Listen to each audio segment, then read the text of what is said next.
The impossibly thin profile allowed us to stretch the display without adding any extra bulk.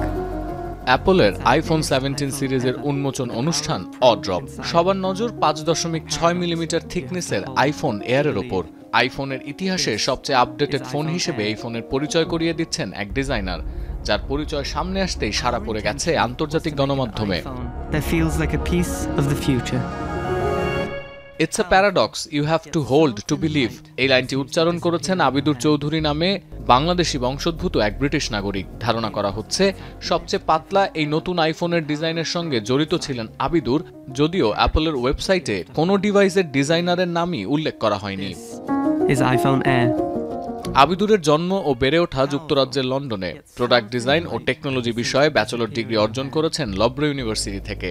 ছাত্রজীবনে অনেক প্রতিযোগিতায় অংশ নিয়ে প্রতিভার স্বাক্ষর রেখেছেন এই আবিদুর।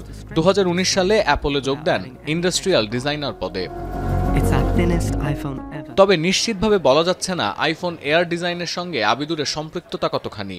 যেহেতু বিশেষ এই ফোনটি উন্মোচনের সময় আবিদুরের কণ্ঠ শোনা গেছে, ধারণা করা যাচ্ছে এই আইফোন এয়ারের ডিজাইনের সঙ্গে কোনো না কোনোভাবে জড়িত ছিলেন এই আবিদুর।